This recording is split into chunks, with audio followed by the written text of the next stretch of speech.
Olá, pessoal, bom dia para todo mundo. Segunda-feira, iniciando a terceira semana do ano, né? 2026, ano que está correndo, feito louco, porque tanta coisa que não para de acontecer, que a gente, até nos fins de semana, se perde um pouco com relação ao tempo por causa, né, da continuidade das coisas. E nós temos várias informações desse fim de semana, principalmente sobre a relação entre os Estados Unidos e os conflitos que vêm sendo articulados aí por esse sujeito que se declara o grande pacifista do mundo, mas parece que não é mais do que um psicopata pervertido tentando criar coisas onde elas não cabem, onde não é possível, né? Eu estou falando de Donald Trump aqui. Agora inventou um conselho que o Jamil Chad descreveu muito bem aqui na programação do ICL, na coluna dele, um conselho que é um conselho daqueles, viu? É o seguinte, é um conselho composto por nações convidadas por Trump, presidido por Trump, não tem cláusula de eleição de outro líder a não ser Trump, e só o Trump é que tem poder de veto. Além disso, os países convidados, para falar amém para os Estados Unidos, na questão principalmente da faixa de Gaza, vão ter que contribuir com pelo menos R$1 bilhão. O Brasil provavelmente está fora dessa. Esse é o principal assunto do dia de hoje, junto com outro que não perde para ele importância. Vocês vão conhecer aqui as relações entre o ministro Toffoli, um empreendimento hoteleiro no estado do Paraná chamado Taiaiá Aqua Resort, e as relações perigosas que envolvem lobistas, JBS e uma série de coisas muito interessantes que a gente separou para vocês para tentar explicar por que aqui, na minha opinião, na nossa opinião, o Toffoli está extremamente comprometido e tem que sair desse caso do Banco Master urgente. São pelo menos 12 comprometimentos e você vai ver tudo isso conosco durante a edição de hoje, tá bom? Bom, esses são os destaques, daqui a pouquinho você vai saber do restante do noticiário e eu vou aproveitar esse iniciozinho de programa aqui para chamar o meu amigo Alex Amorim, que está cheio de novidades também do esporte esse fim de semana. Tivemos impeachment no São Paulo, né, Alex? Bom dia.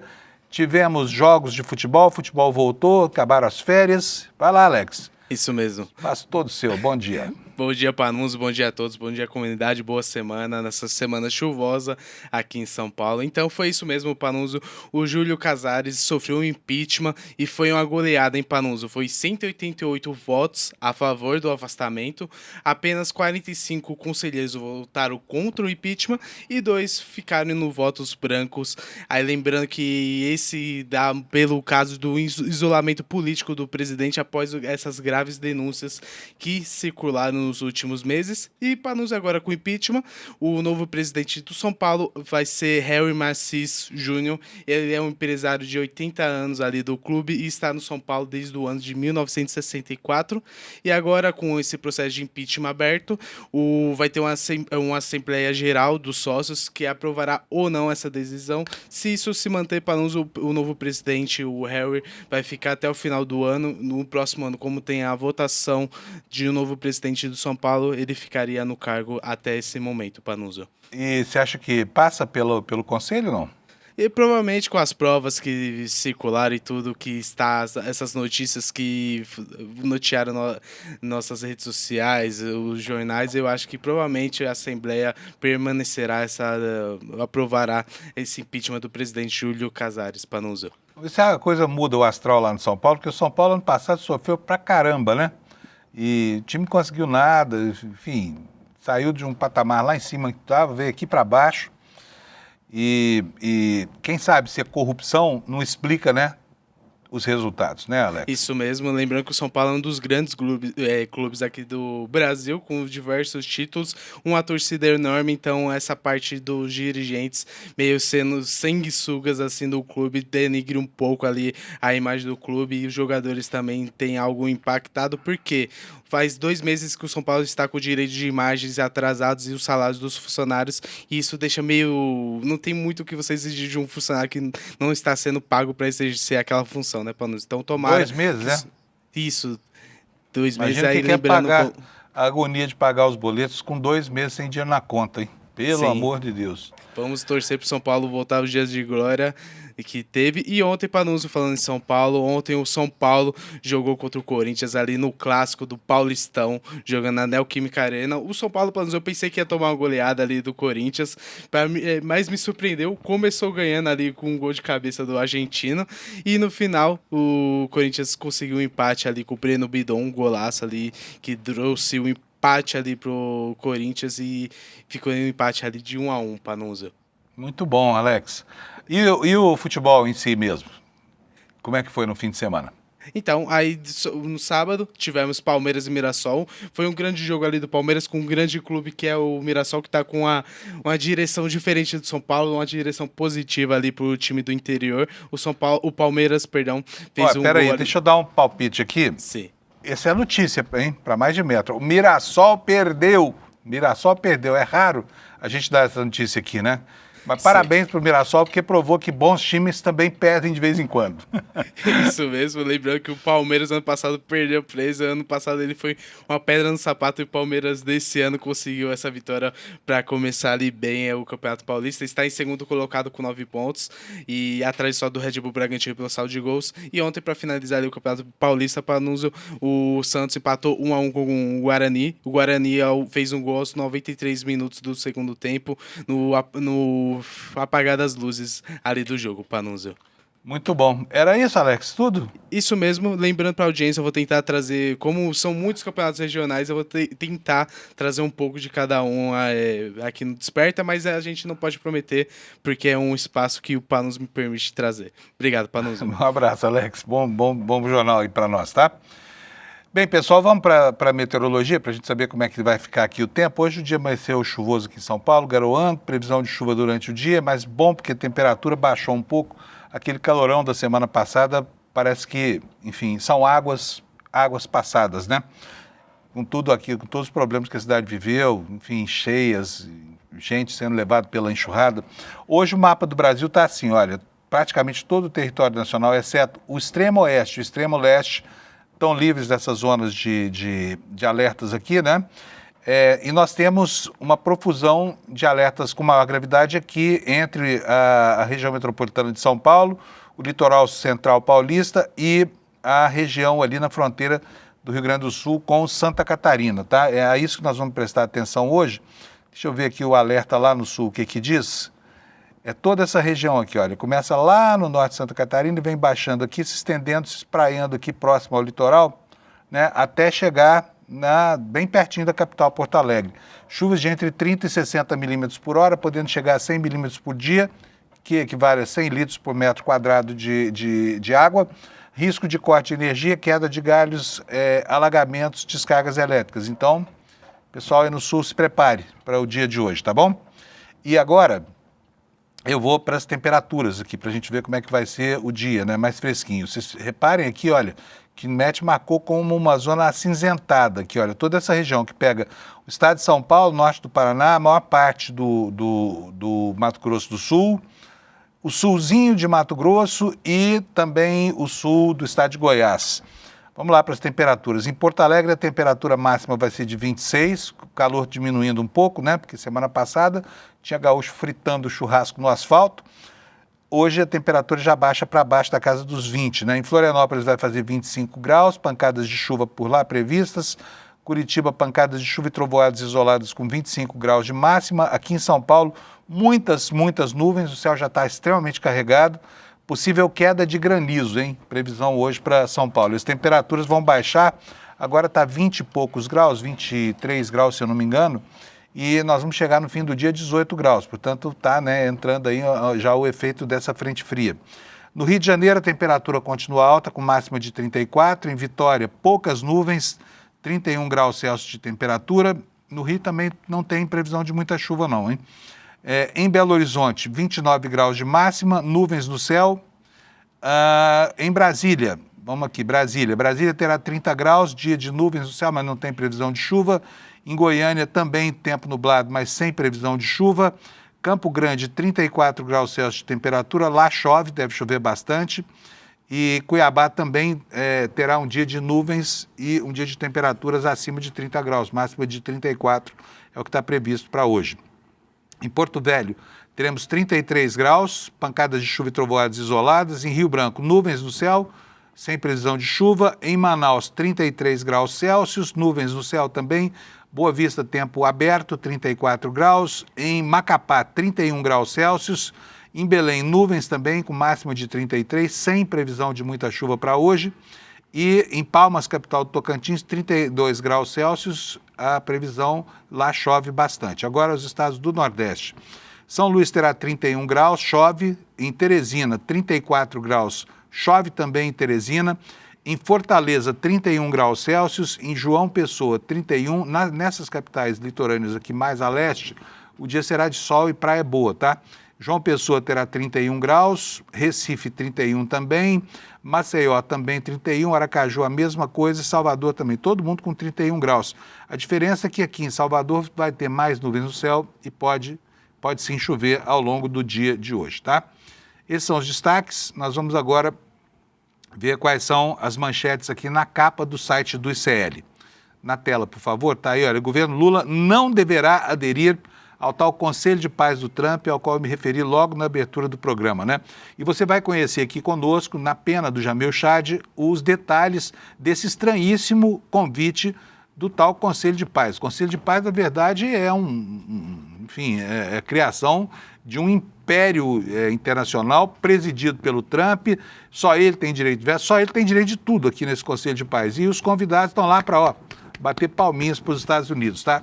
Então, já antecipando aqui, o Jamil Chad dizendo que não vai ter adesão do Brasil a esse tal Conselho de Paz de Trump, né? Que, aliás, pega o que restou da ONU e joga no lixo. Acaba aqui o multilateralismo. O chefe do tal Conselho de Paz, patrulha do mundo, é ninguém mais, ninguém menos do que esse acelerado Donald Trump, né? Que caminha a passos largos para se tornar o rei do mundo. Aqui nós vamos ter também, olha, uma matéria sobre os endereços na Faria Lima que acabam confluindo, para os quais acabam confluindo, né, os aspectos todos das negociações estranhíssimas entre o Banco Master e o primeiro comando da capital, tá?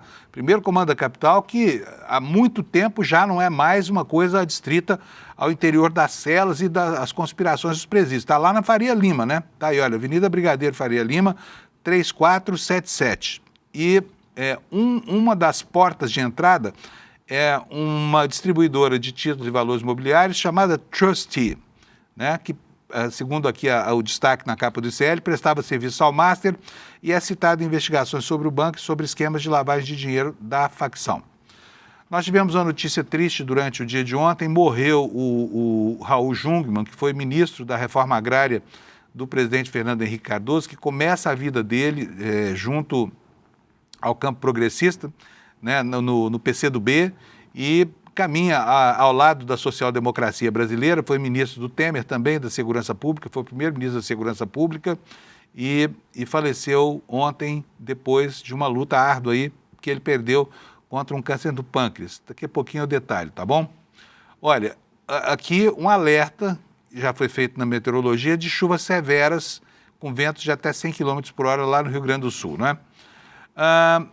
Um outro destaque em relação às loucuras que estão acontecendo lá nos Estados Unidos, em relação a Trump, olha, a União Europeia está avaliando uma retaliação, a adoção de tarifas no valor total de 93 bilhões de euros, né, para tentar conter a empreitada norte-americana que quer sancionar os 8 países da União Europeia que se manifestaram contra essa ideia maluca de anexar o território da Groenlândia, né? E se você não leu, fica aqui o convite, está no ar aí a edição desta semana da revista Liberta, edição número 18. Olha como o tempo está passando. A Liberta foi concebida aqui, outro dia já está na edição número 18, né? Falando sobre a vingança da cultura brasileira, né? E na capa a gente vê aqui uma gravura, uma ilustração em que está aí, ó, aquela imagem do São Jorge do Dragão, com o Wagner Moura no papel de São Jorge e o Silas Malafaia no papel de Dragão. Muito bem colocado, aliás, tá? É isso aí, gente. Vou começar falando para vocês sobre o fato triste do dia. Está aqui, morre Raul Jungmann. Atualmente ele era presidente do Instituto Brasileiro de Mineração, né? Foi vereador, deputado, ministro dos governos Temer e FHC. O Instituto Brasileiro de Mineração afirmou neste domingo o falecimento de Raul Jungmann, que era diretor-presidente da entidade, morte que ocorreu em Brasília após um longo tratamento contra um câncer de pâncreas.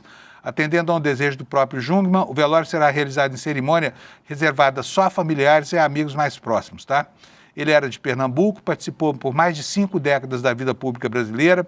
Ao longo da trajetória dele, exerceu mandatos como vereador e deputado federal. Depois foi ministro, mas ele teve muita dificuldade para renovar em Pernambuco o mandato de deputado federal dele. Também liderou 4 ministérios dos governos Fernando Henrique Cardoso e Michel Temer: política fundiária, desenvolvimento agrário, defesa e segurança pública. Em 2002, assumiu a presidência do IBRAM, onde buscou uma agenda de transformação do setor mineral com foco na defesa da mineração.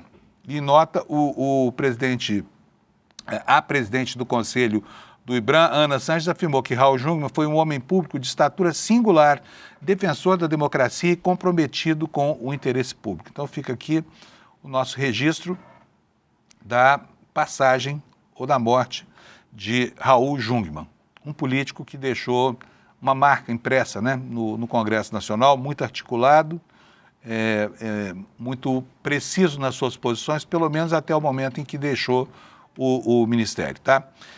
Pessoal, agora são 7h16, daqui a pouquinho nós vamos ter o Lula e eu quero falar com vocês sobre a questão lá nos Estados Unidos, antes da gente entrar no assunto do dia, que vai ser a questão da relação estranha entre Toffoli, um resort lá no norte do Paraná, e clientes importantes como a JBS, né? Clientes da Justiça Brasileira, aliás, clientes afetados pela não estou falando que é cliente do Toffoli, não, é cliente da Justiça, tá?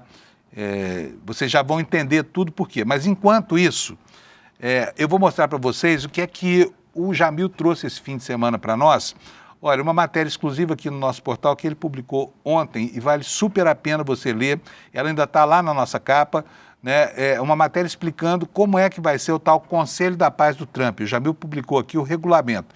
E ele nos diz o seguinte, olha, Donald Trump, como presidente, autoridade máxima, pagamentos bilionários por parte de outros governos, compromisso de que, ao entrar no projeto, líderes não poderão modificar em nada a iniciativa original. Esse é o projeto do Conselho de Paz, criado pelo governo dos Estados Unidos como uma entidade para rivalizar com as Nações Unidas. Ao contrário da ONU, com 5 idiomas oficiais, essa nova organização só terá um. Adivinha qual? Não é o latim, não é o sânscrito, não é o inglês, né? Por quê? Por imposição do reizinho, do Trump, que agora, não se conformando em ser só o rei dos Estados Unidos, quer ser o rei do planeta. O veto existe, diz aqui o Jamil, mas o direito será privilégio de um membro dos Estados Unidos. Daqui a pouquinho vocês vão ver por quê. Não há qualquer referência à situação de Gaza, o que sugere que o mandato iria para todos os conflitos ou situações internacionais. Portanto, é muito maior do que a questão entre Israel e a Palestina.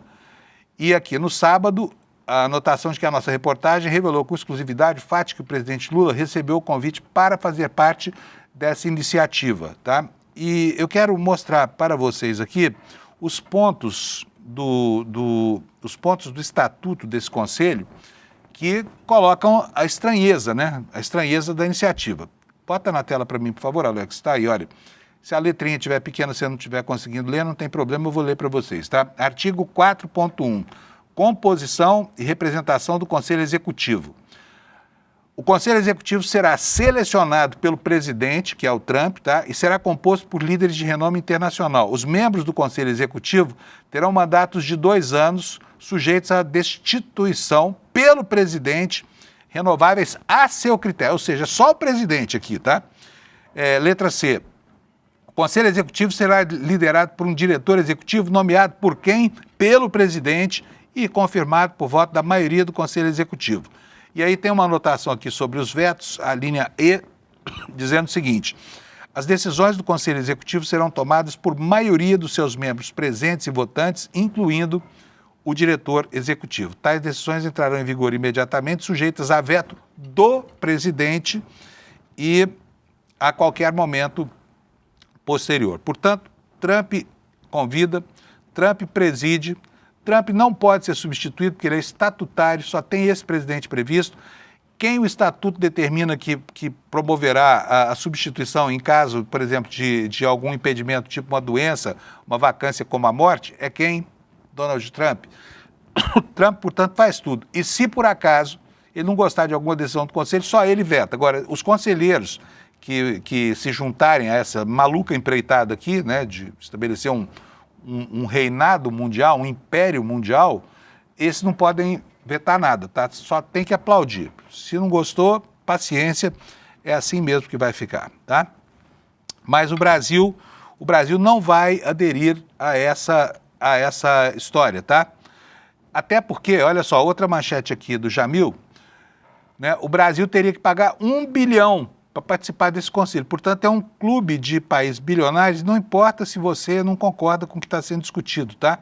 Rapidamente aqui, olha, o Brasil terá de destinar pelo menos 1 bilhão, caso queira, um lugar permanente no Conselho da Paz, criado pelo governo Trump. Neste sábado, o ICL Notícias revelou com exclusividade a decisão de convidar o Lula. Agências como Bloomberg e The Atlantic apontam quais seriam as condições para entrar no projeto. E a reportagem do ICL Notícias obteve, neste domingo, o documento completo do projeto, como vocês viram aqui, que nós já apresentamos, né? Turquia, Canadá, Catar, Hungria, Paquistão, Itália, Alemanha, Egito e Argentina estão entre os convidados. Lula, por enquanto, não respondeu se aceitará ou não fazer parte dessa iniciativa. O Milei, por sua vez, foi às redes sociais para anunciar, claro, né? Estou presente, estou dentro. Mas não explicou que isso significa que quer uma vaga, se quer uma vaga permanente ou se apenas cumprirá um dos mandatos de 3 anos. Trump atuará como primeiro presidente, responsável por aprovar os Estados-membros, que poderão aprovar que poderão votar no órgão, e será, né, o seu reizinho eterno. Tá? Mas tá aqui também no nosso site, no ICL Notícias, a informação de que o Brasil não vai topar essa história, tá?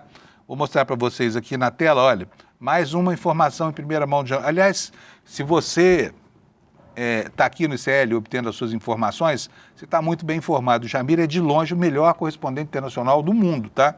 Em todas as línguas aqui, para não cometer um pequeno exagero. Mas está aí a matéria do Jamil informando já para nós que o Lula não vai aderir ao Conselho e explicando por quê. A explicação aqui é a seguinte: o governo Lula deverá declinar do convite do Trump para fazer parte do Conselho, uma organização proposta pelo americano e que poderia substituir a própria ONU. Fontes de diferentes órgãos do governo federal confirmaram ao ICL que um primeiro relatório interno foi realizado e que a recomendação é de que o presidente ignore a proposta. Ignorar. O Trump fez o convite a uma dezena de líderes na esperança de reunir apoio para o organismo que teria ele mesmo como presidente, como a gente já viu. Todas as decisões teriam que passar pela aprovação dele e para ser membro permanente, o país teria que pagar $1 bilhão. Então o Lula vai dizer para ele, me inclua fora dessa. Pessoal, vamos entrar no assunto que eu quero trazer para vocês aqui agora. A gente vai gastar um bom tempo, a gente vai investir um bom tempo nesse assunto.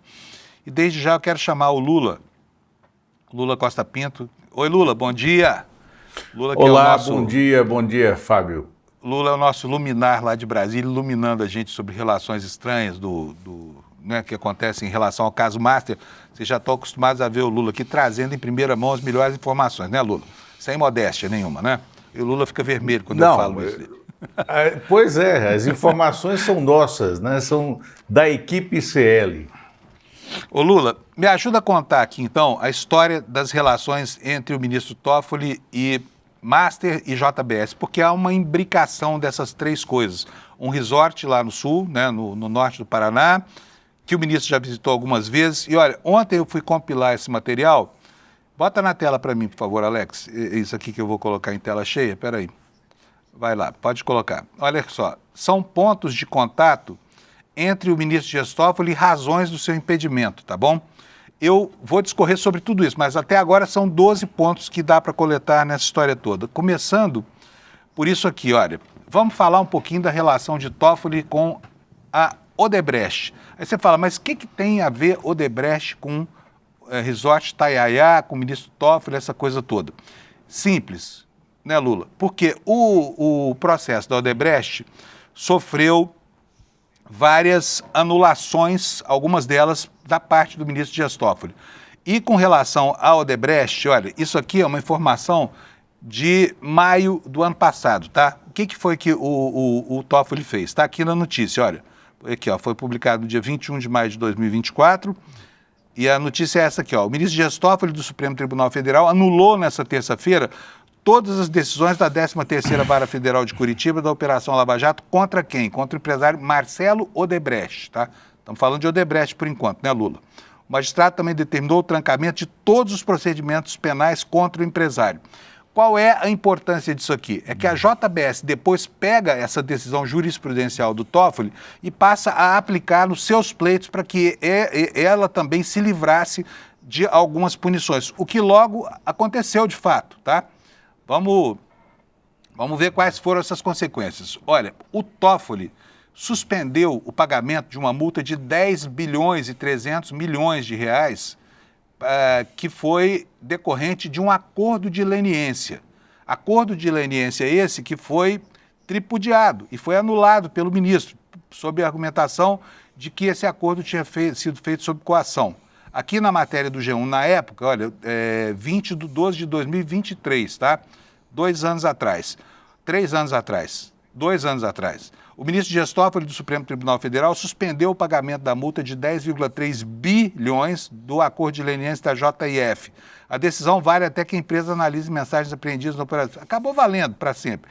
Essa operação da Polícia Federal, deflagrada em 2019, investigava a ação de hackers que vazaram conversas de autoridades como o juiz Sérgio Moro e procuradores que atuaram na Lava Jato. Próximo fato.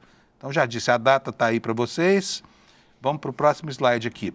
O PGR ficou inconformado com essa decisão de suspender o acordo de leniência da JIF. Aqui nós já falamos de Odebrecht, que criou a jurisprudência, né, Lula?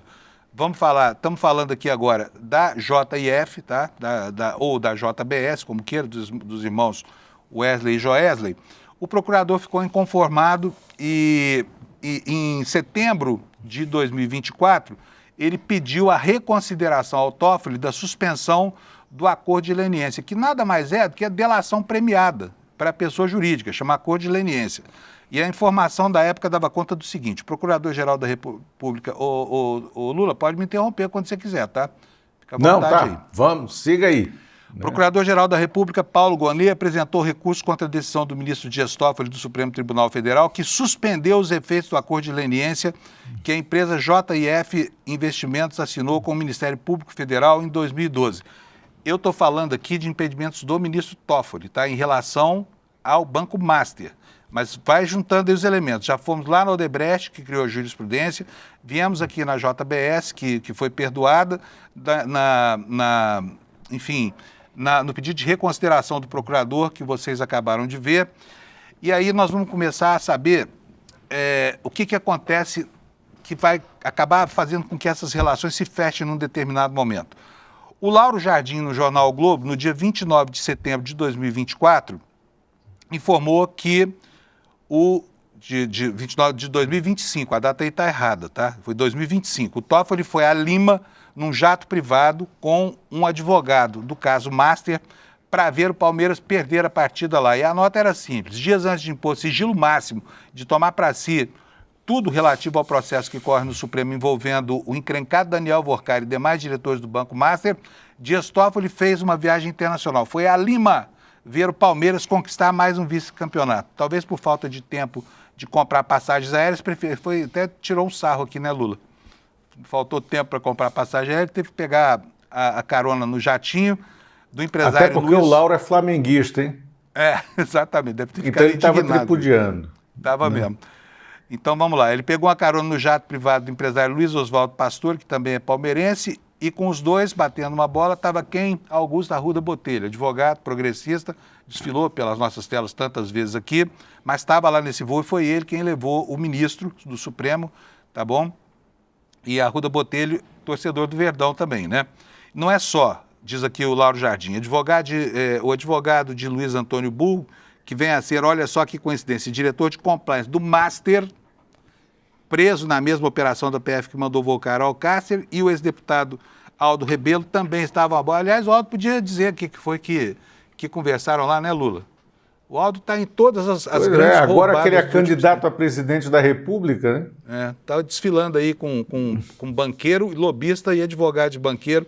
Não falou nada sobre isso, não me lembro. Você te lembra de ter visto alguma manifestação dele? Não, zero. Bom, vamos lá. Continuando aqui nessa saga de elementos. Toffoli puxa decisões sobre o caso do Banco Master para o Supremo Tribunal Federal. Isso foi no dia 3/12. A viagem, o jogo foi no dia 29 de novembro, tá? No dia 3/12 já estava a informação no ar aí de que o ministro do Supremo, que estava nesse jatinho, com o advogado do dono do Master, no dia 3, 4 dias depois apenas, chamou para si, olha, decidiu nesta quarta-feira puxar para a corte qualquer decisão envolvendo o caso do Banco Master, né? Isso aqui acendeu um sinal vermelho no país. Falou, opa, o que está acontecendo com essa história toda? Bom, vamos lá. Agora, o hotel Taiaiá Aqua Resort. A gente, na semana passada, tentou muitas vezes falar dele, mas os assuntos ainda não estavam sólidos na apuração e a gente acabou deixando para tratar desse assunto quando tivesse informações mais consolidadas. Esse aí é um print de tela do resort, do Taiaiá Aqua Resort, tá? O que esse resort tem a ver com Toffoli e com JBS dos Norte? Vou explicar para vocês. Olha, o Toffoli é do interior de São Paulo, da região de Marília, onde está a família dele, né? E ele tem relações históricas com esse município onde fica esse resort, chama Ribeirão Claro, lá no interior do estado do Paraná. Relações tão próximas, olha, que em 22 de setembro de 2017, muito tempo atrás, ele recebeu o título de cidadão honorário do município de Ribeirão Claro. Vocês estão vendo aí na tela o projeto de decreto legislativo que deu a ele esse título, tá? E agora, pessoal, nas justificativas estava isso aqui, olha. Qual é a justificativa para o Toffoli receber, além, claro, de ser o ministro supremo e tudo mais, mas objetivamente, a razão que levou essa Câmara a conceder para ele o título foi essa, ó. Além de sua notável e imprescindível atuação jurídica na defesa do direito e da justiça, o homenageado tem colaborado para o desenvolvimento e incremento turístico do município de onde? De Ribeirão Claro. Notadamente, preste atenção aqui, por meio do apoio decisivo na implantação da empresa Taiaiá Aquapark Hotel e Resort. Empreendimento que se destaca no ramo em toda a região e assim contribui para a geração de empregos e desenvolvimento local. Vocês têm alguma dúvida de que o Toffoli trabalhou por esse hotel? Ele foi lá receber esse título aqui, Lula. É óbvio que isso aqui é indesmentível, você concorda? Ele esteve lá. Aliás, esteve lá numa condição muito complicada. Por quê? Olha só, ele usou, isso já em 2019, não foi no dia da entrega, mas para ir ao Taiaiá, o ministro esteve no meio de um escândalo em 2019. Por quê? Usou um avião da FAB para um evento numa cidade pequena, né? E esticou a viagem até o resort. Quer dizer, o objetivo da viagem era ir a esse resort. Nesse momento, ele era presidente do STF, tá? Exatamente, presidente do STF, tá? Então ele já tinha recebido 2 anos antes o título de cidadão honorário lá da cidade, porque atuou pela consolidação desse empreendimento, aí pegou um avião da FAB. Gente, isso aqui é uma vergonha, sabe? Na época foi um escândalo, talvez você não se lembre que é tanto escândalo no Brasil, né, Lula? Que mal dá pra gente se livrar de um, já vem outro lá no horizonte.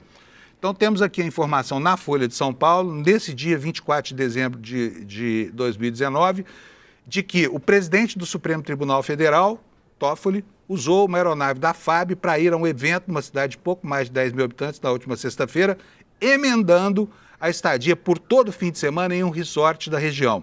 O ministro partiu de Brasília rumo a Ourinhos, uma distância de 1.050 quilômetros, no início da tarde de sexta, acompanhado de outras 11 pessoas. E diz aqui, olha, o único evento oficial que participou foi a inauguração, ainda na tarde de sexta-feira, do Fórum Eleitoral de Ribeirão Claro, cidade de apenas 10.668 habitantes. Por quê?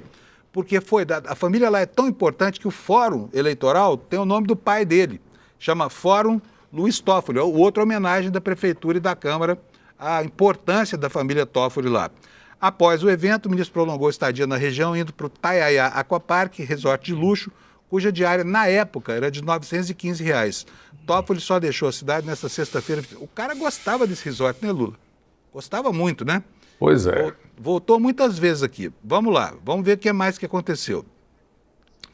De repente, olha, isso lá em 2000, no finalzinho de 2020, tá? No finalzinho de 2021. Uma reportagem da revista Cruzoé, que não sei se existe ou não, existe ainda? Não existe mais. Acabou, né? Não existe mais. Que era do site antagonista, estava no pé do Toffoli com relação a esse assunto. O que essa reportagem dizia? Olha, irmãos de Dias Toffoli viram sócios do resort. Viraram sócios, os irmãos dele. Inclusive, o irmão que era padre perdeu a batina por causa dessa brincadeira aqui, hein? Vocês já vão ver. A matéria da revista Cruzoé dizia o seguinte, olha, o empreendimento estava registrado até então em nome de Mário Humberto Degani, primo de Toffoli, e do advogado Euclides Gaba Júnior. Em 10 de dezembro do ano passado, os dois decidiram admitir no negócio a Maridit Participações S.A., aberta apenas 4 meses antes, por quem? Por irmãos do ministro, 2 irmãos do ministro. Os novos sócios, segundo a certidão que indica a alteração societária, fizeram um investimento de quanto? R$370 mil. Compraram 30%, 33%, a terça parte, que depois receberiam uma injeção de R$20 milhões de uma pessoa que quem o conhece diz que é um homem da JBS. É aí que as coisas começam a se encontrar. Vamos mais. Olha só, a consequência desse negócio foi a família deve ter ficado muito bem, mas um irmão do Toffoli, que era padre, que era inclusive o cônego lá da cidadezinha, acabou sendo punido pela diocese lá. Por quê? Porque virou sócio do negócio, largou a batina. Ó, irmão do ministro do Supremo Tribunal Federal Dias Toffoli, o cônego José Carlos Dias Toffoli deixará o comando da paróquia da Sagrada Família de Marília, tá? De acordo com o comunicado divulgado nesta terça, o padre estará em tempo para descanso, fortalecimento espiritual apostólico e também de estudo a partir de 1º de dezembro daquele ano, 2021, né? 2021. Vamos lá, seguindo. Um jornal local, um site local chamado Hora H Notícia, Lula, olha só que interessante como é que deu a notícia, ó. Diocese afasta cônego José Carlos Toffoli após notícia de sociedade em resort. E aí, só para anotar, isso aqui é uma curiosidade, a gente não está endossando essa informação, tá? Mas olha aí embaixo o que é a justificativa, ó.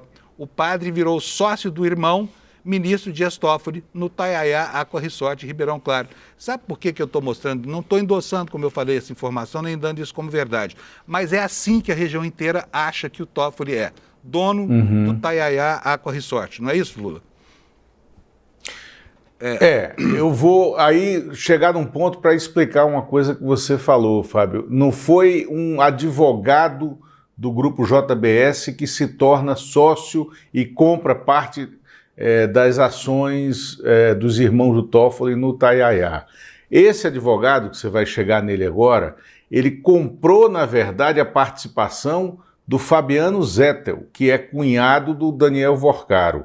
E foi o Fabiano Zettel que, por meio de um fundo chamado Arlim, que estava oculto, né, a participação dele, ele era o único cotista desse fundo Arlim, foi ele quem comprou por R$20 milhões a participação dos irmãos do Toffoli no Taiaiá Resort. E era essa informação que a gente já tinha na sexta-feira passada, de manhã cedo aqui no Desperta, e a gente estava trabalhando ainda para a checagem final da informação, não pudemos dar, e ela foi logo depois publicada, ainda na sexta-feira, no começo da tarde, pelo site do Estadão, como você vai mostrar aí. Exatamente. O site do Estadão está cobrindo bem esse episódio da relação entre Vorcaro e Toffoli. A matéria do Estadão, olha só, cunhado de Vorcaro está por trás do fundo, como disse o Lula muito bem, que comprou a participação da família Toffoli no resort, tá? E a matéria dizia o seguinte, ó, o pastor e empresário Fabiano Zettel, ou Zettel, que você já ouviu esse nome na semana passada muitas vezes, que é cunhado do banqueiro Daniel Vorcaro, é o dono dos fundos de investimento que compraram parte da participação dos irmãos do ministro do Supremo Tribunal Federal Dias Toffoli no resort Taiaiá, no interior do Paraná. Eu acho que a informação aqui está meio enviesada, viu, Lula? Porque o Fabiano Zettel, né, ele entra na sociedade lá para trás, em 2021, logo depois que os irmãos entram, aparece esse nome aqui. Portanto, é uma relação mais antiga do que isso, né? Mas o Estadão está afirmando aqui, ó, documentos obtidos pelo Estadão com movimentação financeira de um fundo de investimento chamado Leal mostram que Fabiano Zettel foi seu único cotista entre 2021 e 2025. Então tem aqui uma relação de sociedade clara entre uma pessoa completamente envolvida com as coisas do Banco Master, que é o Fabiano Zettel, e a família do ministro Toffoli, tá? Para dizer o mínimo, não é isso, Lula? Isso. Aí vamos tocar aqui mais para frente, então, porque nós temos outras informações, tá? Cadê? Olha só, curiosamente, no ano passado, em 2025, a fração dos irmãos do Toffoli é vendida no Hotel Taiaiá. É vendida para quem? É vendida para duas empresas, tá? Uma se chama Angra Doce Investimentos Limitada. Aqui começa a aparecer um nome curioso, Paulo Humberto Barbosa, o representante. E por PHB, que é o acrônimo para Paulo Humberto Barbosa, né? PHB Holding Participações Limitada, representada por quem? Por Paulo Humberto Barbosa, sócio administrador. Ele representava as empresas como administrador nos levantamentos que a gente fez, tá? Curiosamente, o ministro Dias Toffoli foi o protagonista de outra viagem estranha para esse lugar aqui. Essa denúncia foi do ICL Notícias, tá?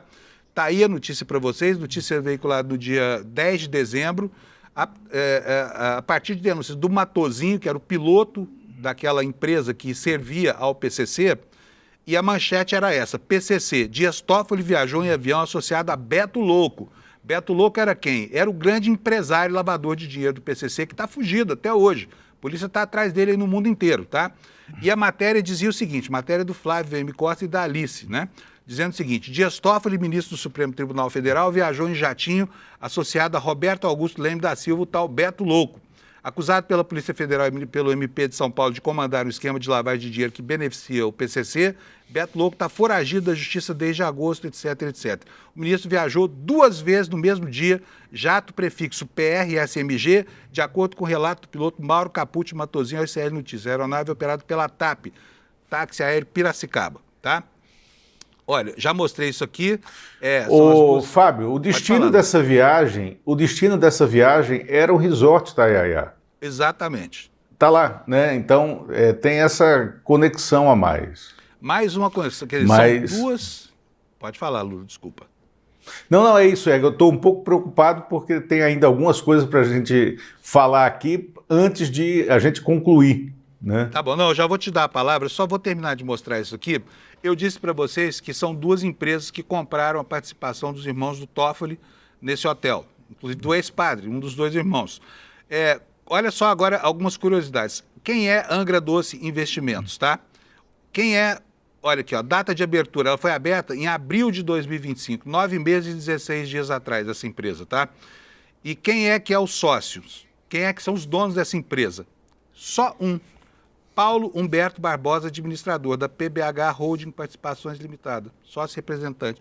Quer dizer, são 2 sócios. São 2 sócios, não, é um sócio. É PBH, administrada pelo Paulo Humberto, e a outra empresa é esta daqui, olha. Espera aí, essa aqui de novo, essa informação está duplicada. Na verdade, se chama Angra Doce, a outra empresa, né, que também é administrada pela mesma pessoa, só tem um sócio, que é esse Paulo Humberto Barbosa. E aqui eu termino a minha parte da apuração e vou passar para o Lula explicar para nós. Lula, são 12 pontos de conexão entre Toffoli, Banco Master, JBS e, de novo, o Hotel Taiaiá. Sabe, no centro de tudo isso, esse Hotel Taiaiá. Na minha opinião de cidadão aqui, é absolutamente imprescindível que o Toffoli se afaste dessa investigação. Ele não tem condição moral nem mínima de tocar essa história toda. Por quê? Porque ele tem interesses pessoais nessa história toda. Ele está até o nariz nessa história, se bem, acho que está acima do nariz, a lama onde ele está enfiado nessa história toda. Lula, com você. Pois é, Fábio.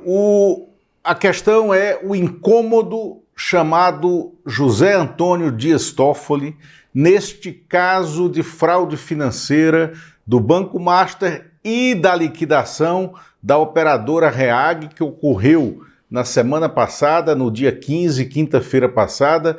Esses 2 eventos, a liquidação do Banco Master, a liquidação da REAG, unidos à tentativa fraudulenta de aquisição do Banco Master pelo BRB, são o maior escândalo financeiro da história do país.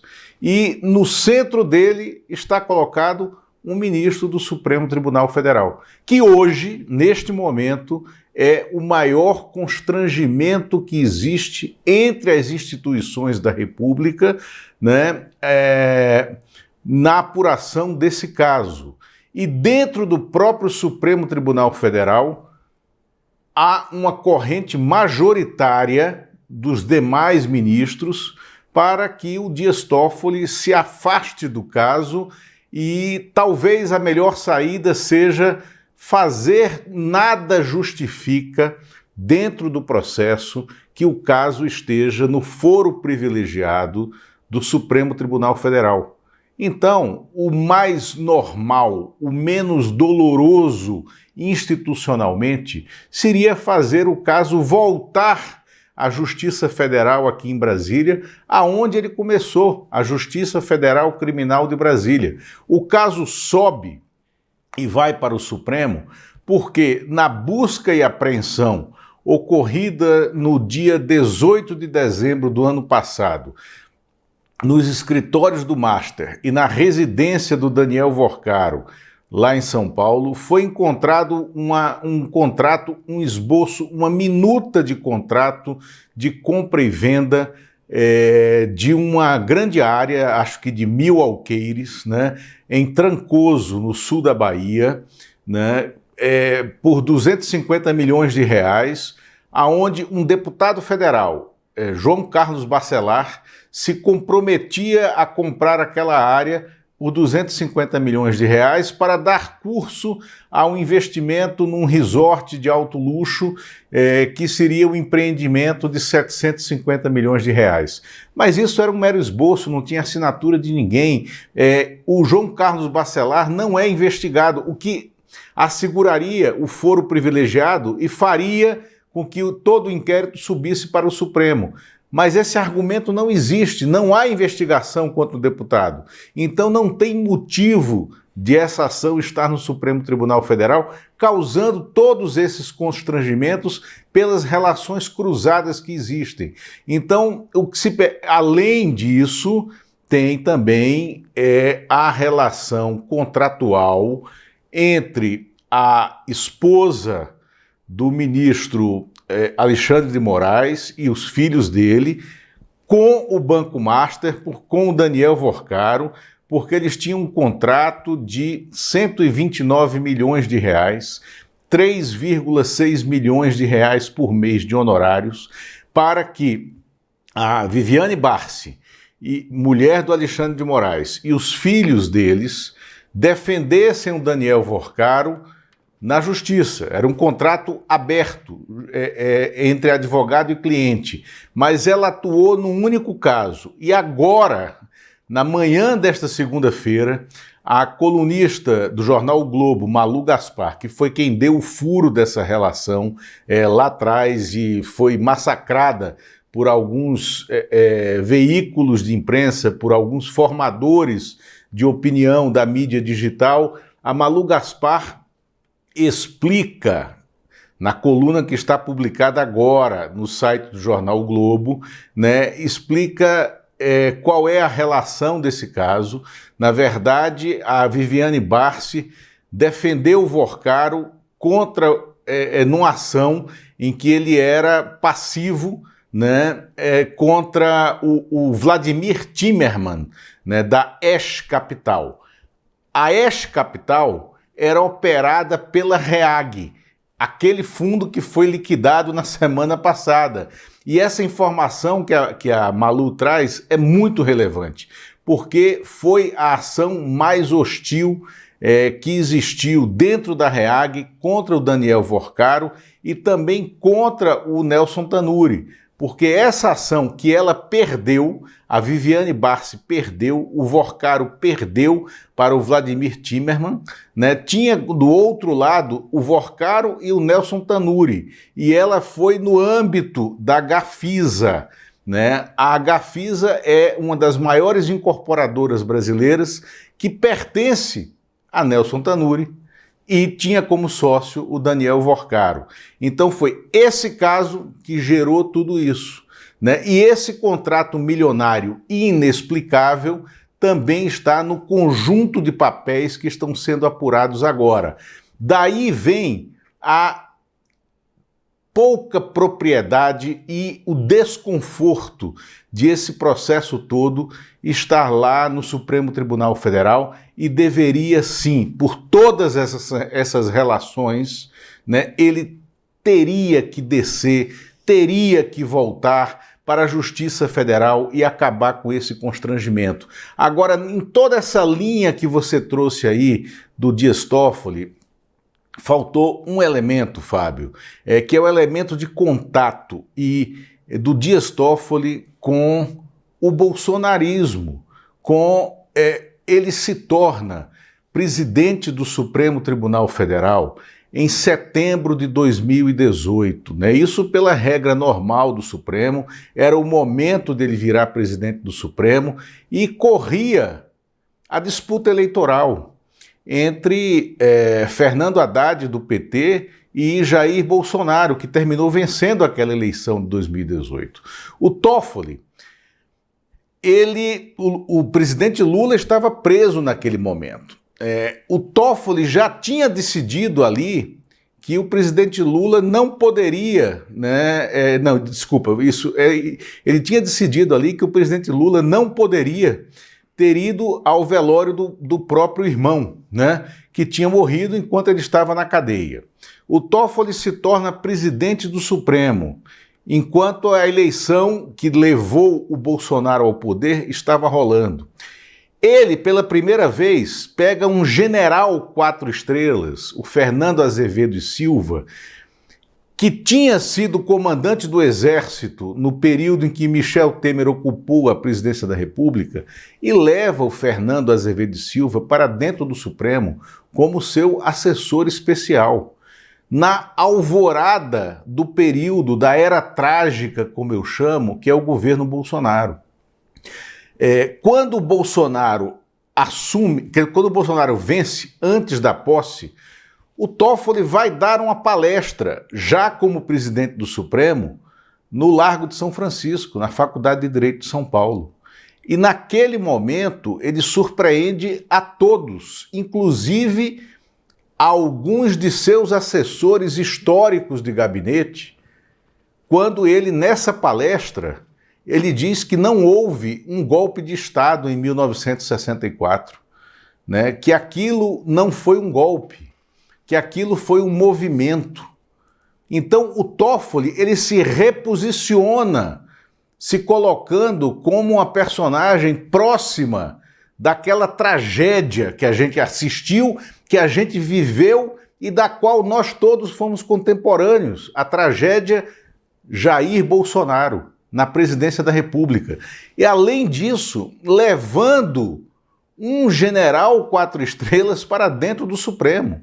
O Bolsonaro, tomando posse, precisa estabelecer uma relação com o presidente do Supremo. E aí o Toffoli amacia para o Bolsonaro e se torna uma das figuras mais próximas em todas as instituições ao gabinete presidencial, ele como presidente do Supremo.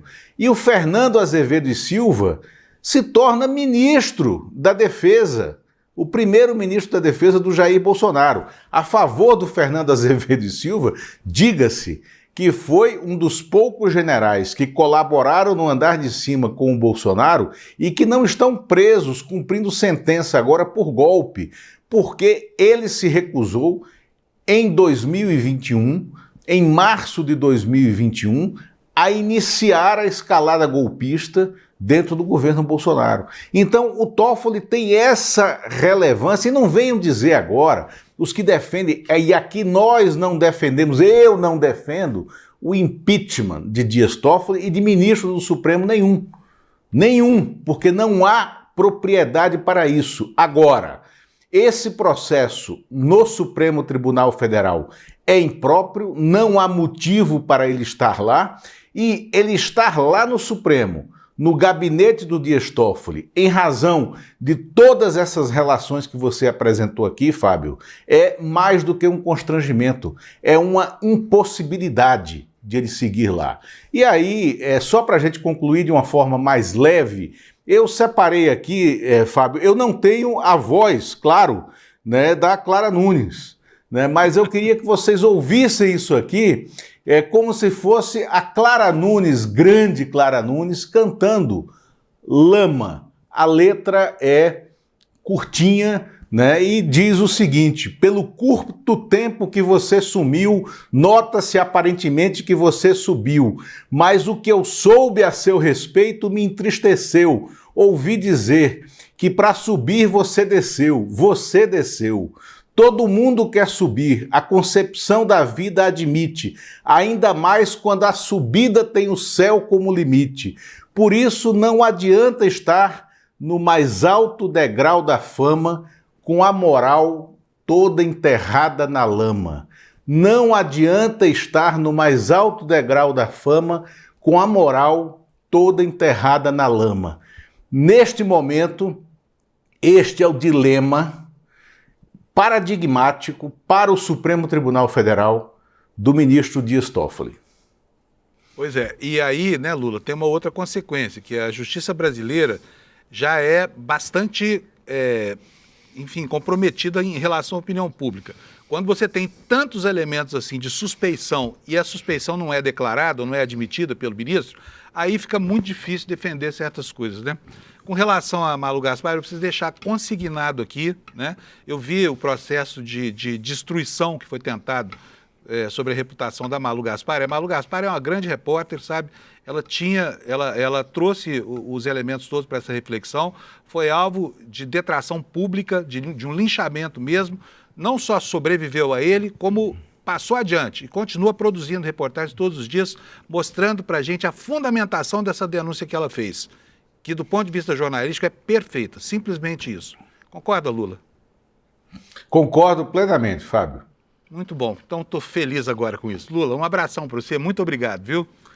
Grande abraço, obrigado a você e quem ficou conosco. Bom dia para você, Lula. Então é isso, gente, essas são as informações que a gente tinha sobre...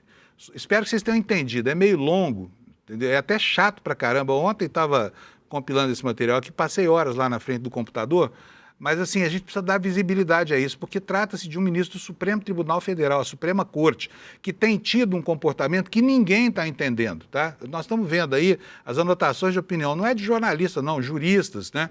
De colegas do ministro que não estão entendendo o comportamento dele, chamou para si um processo que não tinha nada a ver, estava correndo uma vara da Justiça Federal, transformou aquilo em sigilo absoluto, liberou decisões que ele tomou em despachos que fazem referência a outras decisões e que não parecem fazer sentido algum, já que não se pode conhecer o inteiro teor dessas acusações, mas o contexto é bastante eloquente. E ele fala que o ministro Dias Toffoli, se quiser manter o mínimo de reputação, precisa devolver esse processo para a vara federal, que é a vara originária dele, lá para trás, né? Gente, antes de terminar, quero dizer para vocês, né, nós tivemos um crime bárbaro aqui em São Paulo, um médico matou outros dois, provavelmente um médico bolsonarista aí, porque era CAC e tudo mais. Olha, isso está na capa, bota para mim aí, é um caso estranhíssimo, viu, que está na capa do G1 aqui hoje e de todos os jornais, né, porque afinal de contas é um atentado, é um crime que, enfim, que chocou todo mundo, tá? E a Polícia Civil está investigando. Aconteceu em um restaurante lá em Barueri, na Grande São Paulo. Barueri é a cidade onde fica Alphaville. O atirador foi preso em flagrante, tá? Os médicos Luiz Roberto Pellegrini Gomes, 43 anos, e Vinícius dos Santos Oliveira, 35, chegaram a ser socorridos, mas morreram no pronto-socorro. O curioso nessa história toda aqui, triste, né? É que esse médico, o assassino, ele, pouco antes do crime ser perpetrado, ele sofreu uma revista da polícia, não tinha arma nenhuma, né? E agora queremos saber como é que ele conseguiu essa arma com a qual matou os dois colegas, provavelmente por causa da briga em função de uma sociedade. Gente, por hoje é só. Eu preciso só fazer aqui um convite para você conhecer a pesquisa que o ICL fez, que vai revelar, né, uma pesquisa gigante, que foi feita com uma amostra gigante, que vai revelar isso aqui que está aqui no telão, a verdade sobre como pensam os brasileiros, tá? A maior pesquisa já feita no país.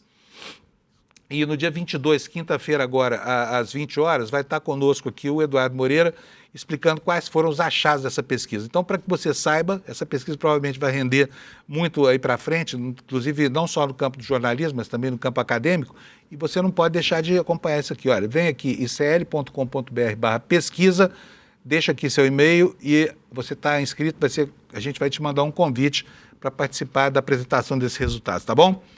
Boa semana para você. Obrigado pela sua audiência. Amanhã estamos de volta aqui às 7 da manhã. Tchau.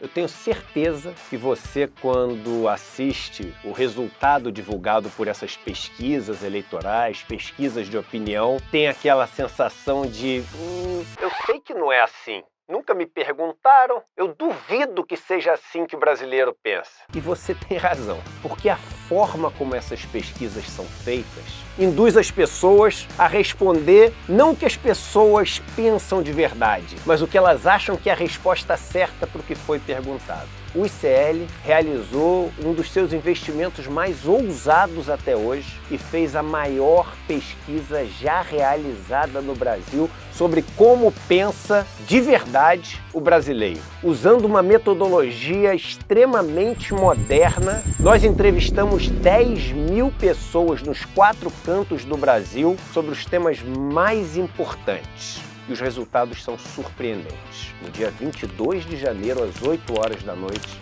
o resultado dessa pesquisa vai ser revelado. E não vai sobrar pedra sobre pedra.